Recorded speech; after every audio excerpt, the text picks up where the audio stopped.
최근에 가장 큰 혁신은 이 AI다는 말이죠. S&P가 지금 아무리 작아도 7천 갈 것 같거든요, 저는. 근데 딜레마인 게 뭐냐면은, 그리고 최근에 미국 시장은 저희가 이렇게 공부하다 보니까 시총 1등이 바뀔 것 같다. 애플에 있어서 올해 저희 전략은 네. 좀 기다려라. 제가 볼 때는 애플은 1등의 시가총액을 놓칠 거고, 당연히. 자, 본부장이 이제부터는 우리가 돈 버는 얘기 해야 되거든요. 해야죠. 네. 아까 2014년도에도 뭐 클라우드 나오고 데이터 센터 나오고 미국 주식을 투자했었으면 엄청난 기회였었잖아요. 그렇죠. 근데 뭐 저도 늘 하는 얘기가 옛날에 그때 그랬더라면 자꾸 생각하지 말고 지금 뭘 해야 되느냐. 근데 어쨌든 최근에 가장 큰 혁신은 이 AI다는 말이죠. 그렇죠. 챗GPT. 1년밖에 안 됐는데 벌써 뭐 3.5, 4.0 저도 써보면 야, 이거 빨라요, 위협이 느껴져요. 이 부분이 분명히 미국 시장에 생산성 향상을 갖고 오면서 저는 미국 시장을 또 한 번 이렇게 끌어올리는 어떤 기폭제가 되지 않을까 그런 생각을 하거든요. 저도 그렇게 믿고 있고요. 네. 그렇기 때문에 이 사이클이 얼마나 갈지가 중요한 거지 많이 오를 거다에 대한 의심은 없어요. 얼마나 더 얼마나 갈까? 빨리 많이 오르고 끝날까? S&P로 계산해 볼까요? 네. S&P가 지금 4,600 정도 되니까 고점이 제가 생각할 때는 아무리 작아도 7천 갈 것 같거든요, 저는. 7천요? 네. 그러니까 언제인지 모르겠지만. 에이, 그렇게 말씀하시면 안 되고. 자, 3년 안에. 네. S&P 기준으로는요, 저희가 최소 복리로 한 1년에 12%에서 많이 보면 거의 한 16% 정도? 복리. 그러면 3년이면은 아무리 못해도 뭐 50%는 오르겠죠? 지수가 50% 해가지고, 와. 그 정도로 오를 수 있는 힘이 있다고 생각해요. 아니 그러면 지금 4,600인데 50%면 2,300 더하면 7천이 넘죠. 7천이네요. 그럴 수도 있다라는 얘기죠. 근데 딜레마인 게 뭐냐면은 더 빨리 세게 올 수도 있어요. 더 빨리. 오히려. 그러면 더 빨리 터지는 거고요. 이런 거죠. 이제 그 98년 사이클에서 2000년 사이클을 좀 기억해 보시면은 어떤 현상이 일어나냐면 96년부터 인터넷이 들어왔습니다. 그 생산성이 엄청나게 상승하는 모습이 계속 나왔어요. 그러면서 95년부터 98년까지는 생산성이 상승을 하는 구간에 비용 절감이 같이 있었기 때문에 ROE가 계속 올라요. ROE가 계속 오르다가 98년부터 이건 된다. 왕창 투자 더 하자. 그러면서 99년, 2000년에 엄청나게 투자가 들어가고요. 그러다 보니까 막 인건비도 사람들 막 들어오니까 엄청 올라가고 그러니까 매출은 막 늘어요. 근데 이익이 안 늘어요. 이익이 그때요. 계속 빠집니다. 99년, 2000년, 2001년. 그래서 ROE가 쭉 올라가서 21% 테크 찍고요. 98년에. 99년, 2000, 2001년 9%로 떨어져요. 저는 99년 장이 워낙 세가지고 99년에도 이익 모멘텀이 강했을 거다라는 그런 생각을 했는데 전혀 아니었습니다. 아니었군요. 그냥 투자가 엄청나게 많이 들어갔고 실질적으로 이익과 연결되는 게 안 오니까 그러니까 크래시가 온 거죠. 그러면 이제 지금 이제 이 사이클을 잘 생각해 보면 생산성은 이때는 계속 매출 단위로는 엄청나게 높게 나와요. 이제 우리가 봐야 되는 건 매출단 플러스 영업이익단으로 봐야 되는 거죠. 1인당 영업이익이 얼마나 늘어나느냐 이것도 봐야 돼요. 그래서 이제 지금 보고 있으면은 어쨌든 생산성이 높아지기 시작한 거는 사실은 얼마 안 됐어요. 미국도.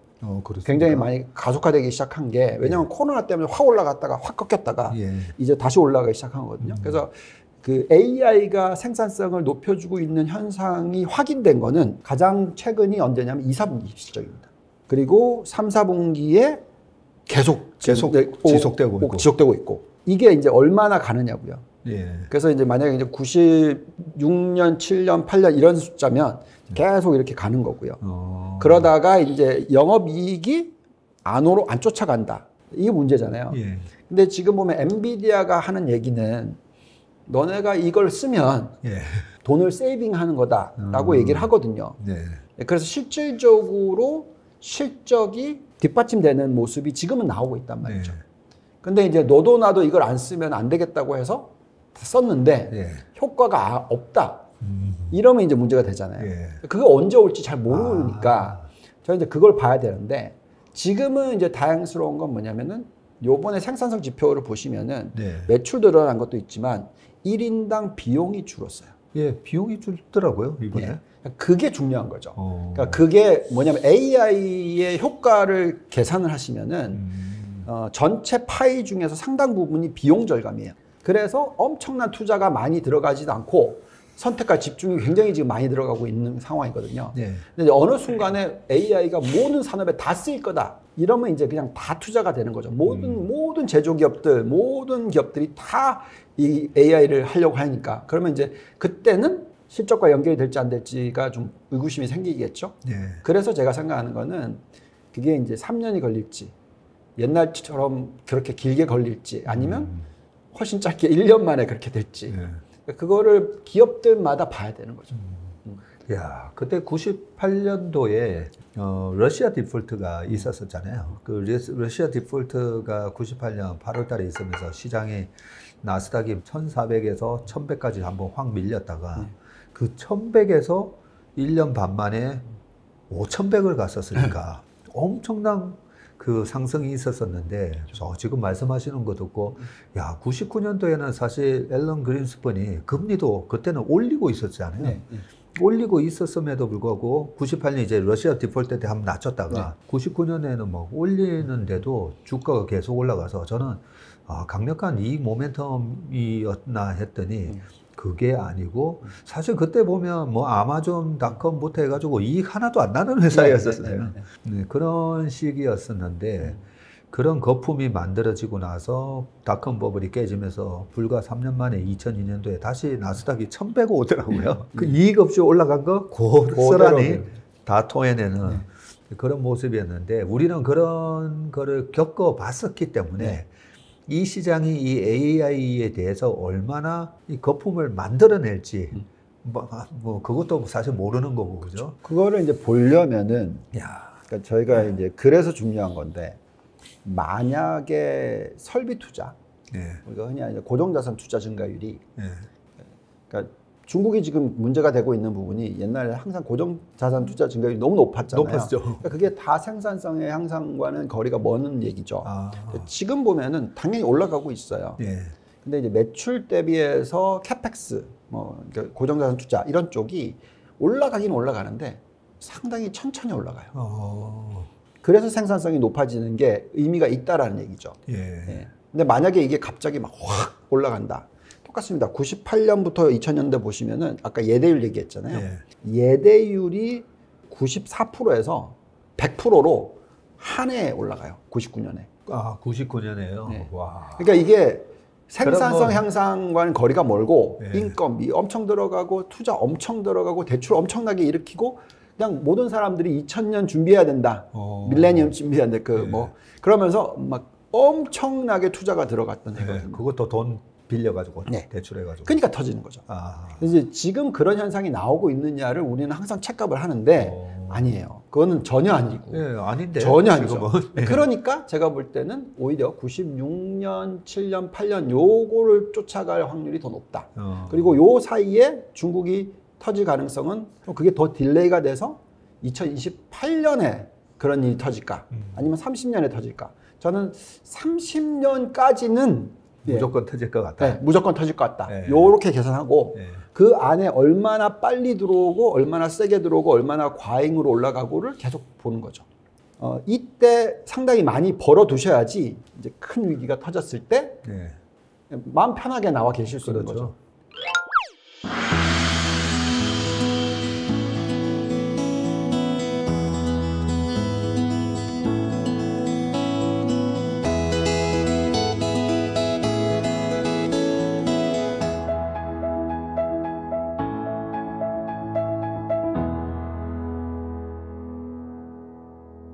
근데 우리나라 시장에 보면 요즘 로봇도 엄청 핫하거든요. 그 지금 로봇 주가가 제가 봐도 야 이거 아직까지 매출이 많이 나오지도 않는데 이 정도 시총을 해도 되나 싶은데 그 로봇 주가를 보면 앞으로의 미래의 세상에 로봇이 우리 생활에 잠식하는 게 굉장히 빨리 올 거야. 네. 너 알고 있어야 돼. 이렇게 말해주는 것 같아요. 네. 그런데 미국 시장에서도 지금 이 로봇 관련된 주들의 그런 움직임이 있습니까? 저희가 로봇 종목까지는 아직까지는 디테일하게 들여다보지는 않는데 근데 지금 보면 이제 AI라는 거는 우리가 그냥 앉아서 컴퓨터를 이용해서 빙을 쓰고 GPT를 쓰고 이 정도잖아요.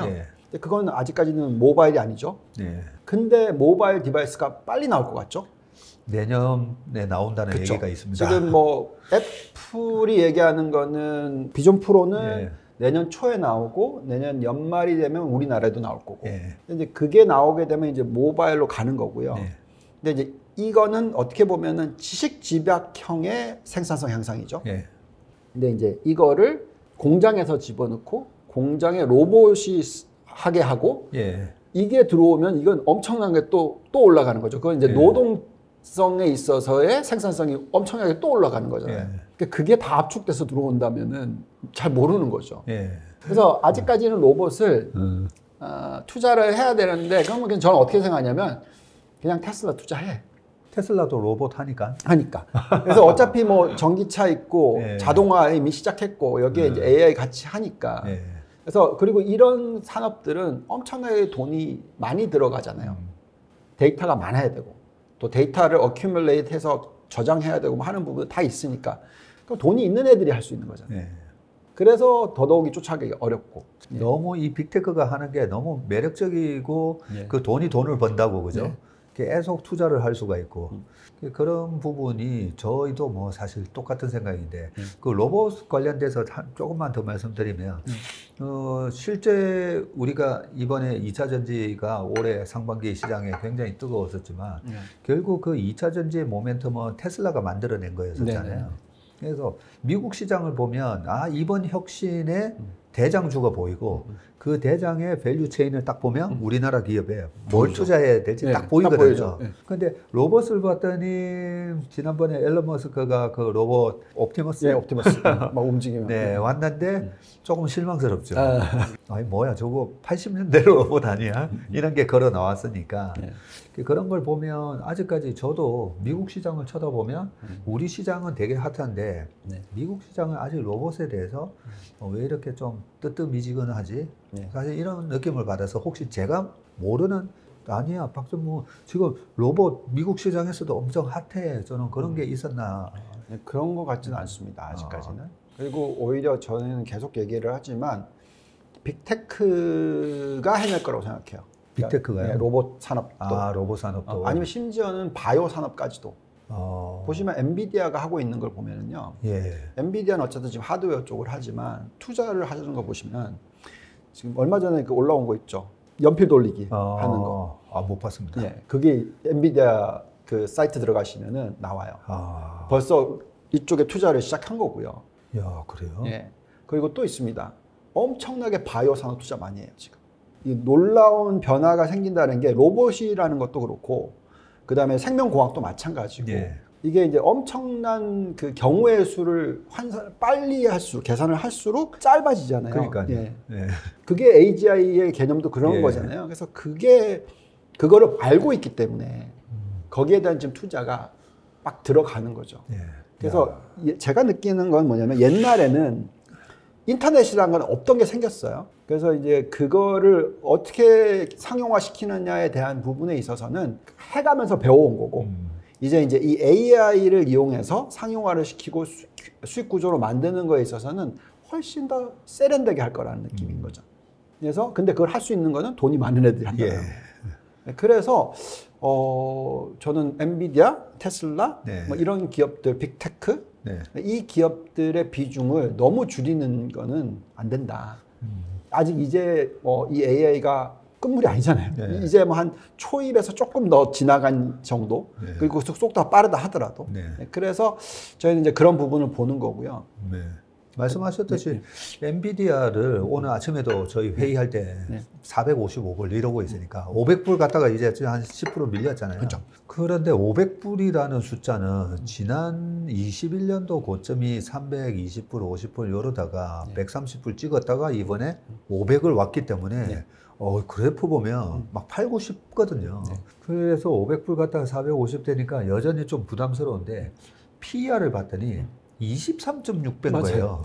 이게 저는 닷컴 버블 때랑 다른 게 다르죠. 닷컴 버블 때는 주가가 밤토막이 났는데도 보면 이익이 안 나오니까 여전히 비쌌는데 지금은 미국의 빅테크 기업이 작년에도 조정받고 올해도 조정받을 때 이를 보면 페이스북 10배 갔었잖아요.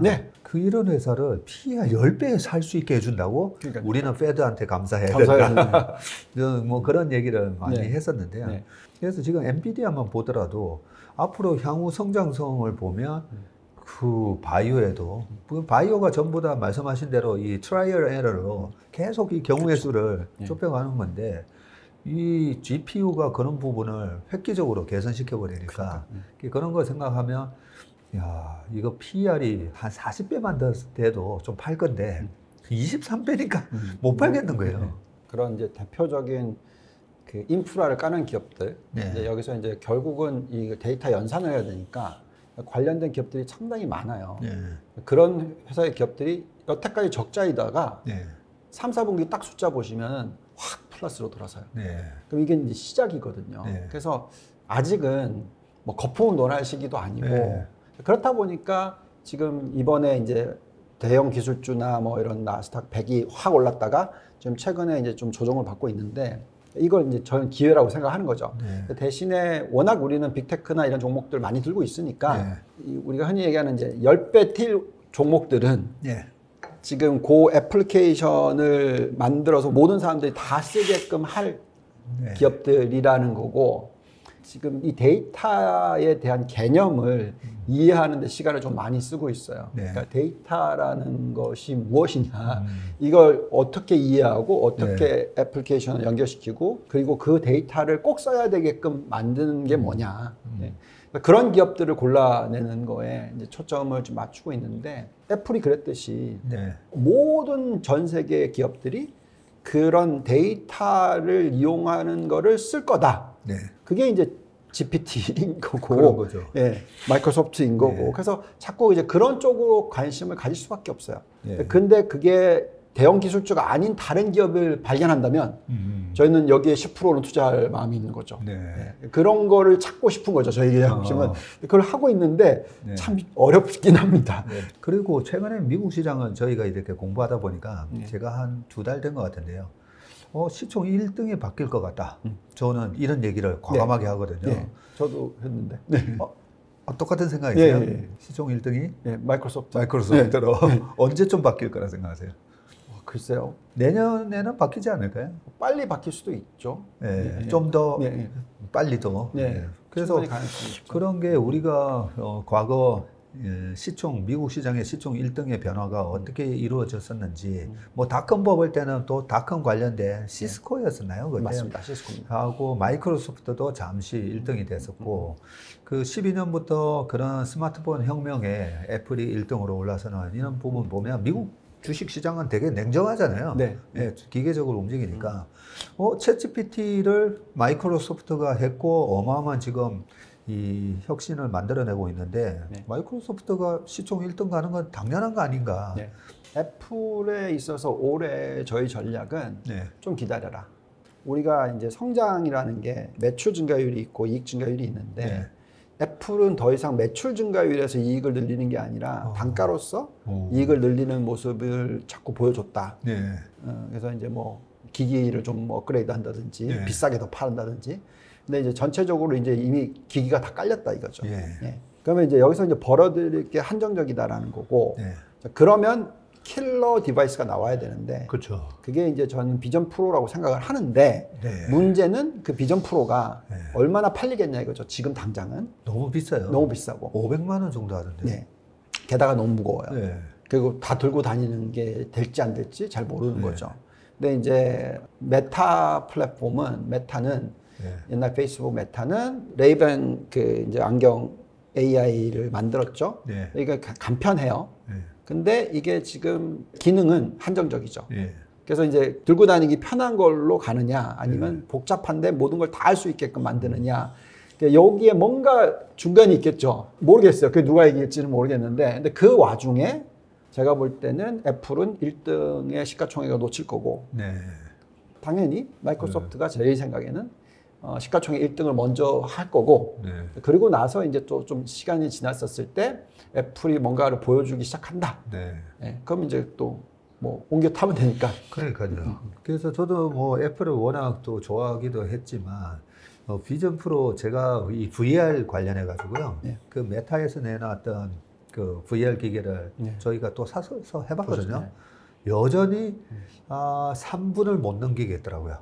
멀미 나와가지고 아직 멀었구나. 네, 그런 생각이기 때문에 애플의 비전 프로가 어느 정도로 이 그 렉에 의한 멀미 현상을 해소시킬지는 모르겠지만 그쪽은 아직 아닌 것 같고 애플한테 또 기대를 했던 게 애플이 아이카 전기차가 나온다 했었잖아요. 네.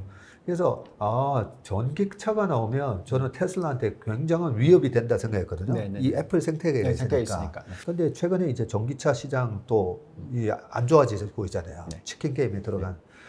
여기서 과연 애플이 전기차를 출시하는 게 과연 이게 또 하나의 주가 상승의 모멘텀이 될까 아니면 후발주자로 들어와서 여기서 승부를 본다고 오히려 좀 마이너스인 거죠. 당연하죠. 저희는 그렇게 생각해요. 왜냐하면 애플은 전형적으로 지금 그 이익 증가율을 마진으로 만들고 있는 회사잖아요. 예. 지금 영업 마진율이 40 몇 프로인데 예. 전기차는 지금 경쟁을 하기 때문에 지금 옛날에 30%이던 게 지금 15%대로 떨어졌잖아요. 네. 그럼 출시하는 순간부터 네. 15%가 아니라 마이너스를 깔아야죠. 그러니까요. 그러면 영업 마진율이 이쪽에 투자를 하면 할수록 떨어지죠.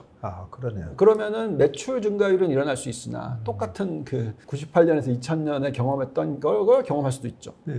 그래서 저는 그 전기차로 뛰어드는 게 애플의 이익의 증가와 연결될 때는 한참 걸린다. 예. 그러니까 그때는 먼저 주가가 먼저 빠지고 오르겠지. 계속 올라가진 않지 않을까. 그래서 애플은 저희가 조금 조심스럽긴 합니다, 사실. 뭐 물론 워런 버핏님의 절반 포트지만 가장 매그니피컨 세븐 성장주 중에서 가장 성장이 잘 안 보이는. 네. 사실 워런 버핏의 그 버크셔 해서웨이 보면 철도 회사도 있고 보험 회사도 있잖아요. 네.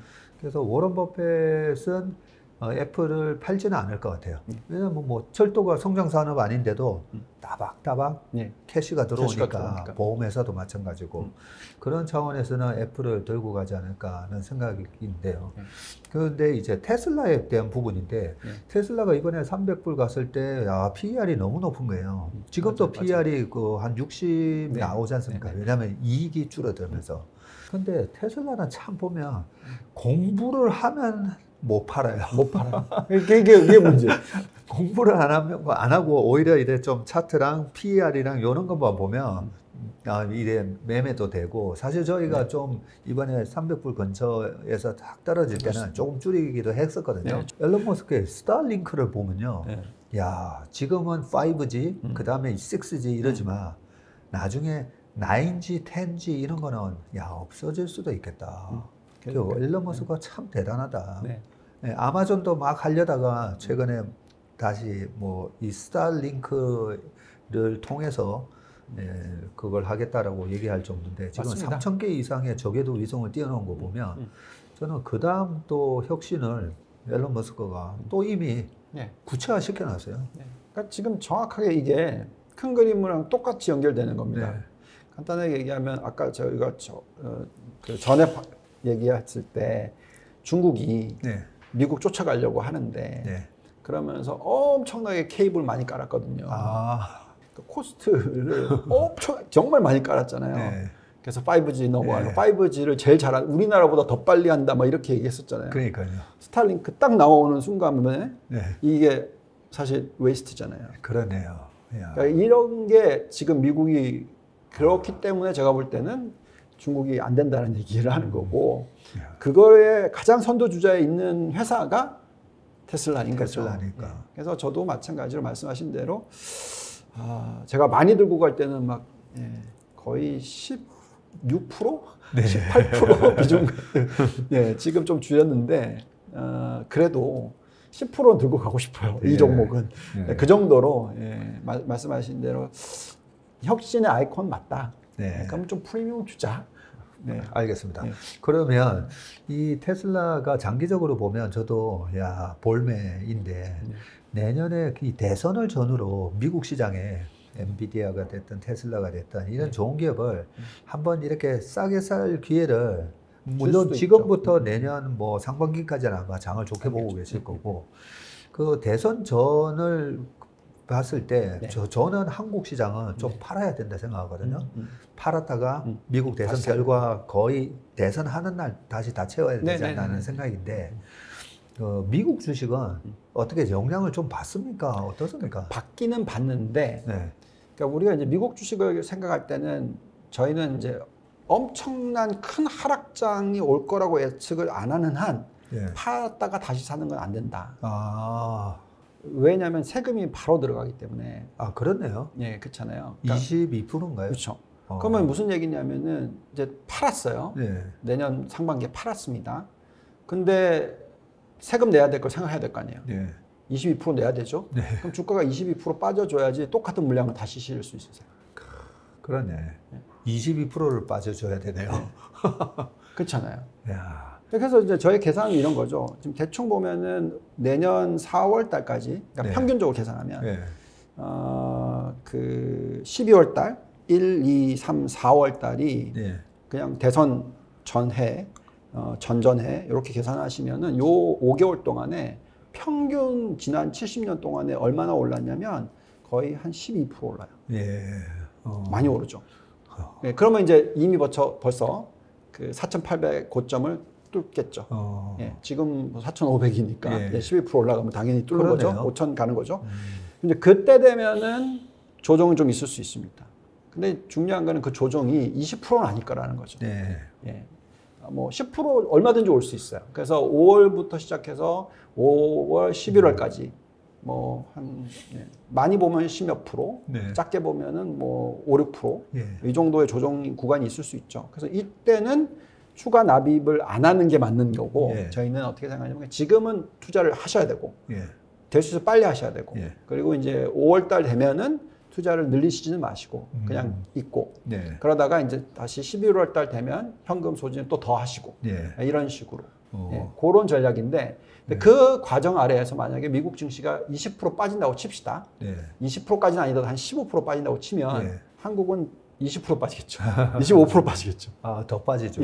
그래서 말씀하신 대로 우리는 그게 없으니까. 알겠습니다. 오늘 귀한 시간 내주셔서 너무나 감사드리고요. 제가 감사드립니다. 불러주셔서. 내년도에 대선 전후로 해서 또 한 번 더 모시도록 하겠습니다. 고맙습니다. 감사합니다. 박사이카 차 한잔 합시다. 여기까지 하도록 하겠습니다. 우리 유동훈 본부장님 통해서 좀 길게 어떤 우리한테 위기가 도사리고 있는지도 체크를 해봤고요. 그리고 내년 시장 또 상당히 돈을 벌기 좋은 시장이라는 거 또 체크해봤고 우리가 많이 투자하고 계시는 그런 주요 종목들도 지금 어떤 또 포텐셜이 있는지에 대해서 점검해보는 시간이었던 것 같습니다. 투자에 많은 도움이 되셨기를 바라면서 오늘 순서 여기까지 하도록 하겠습니다. 함께해 주신 여러분 고맙습니다.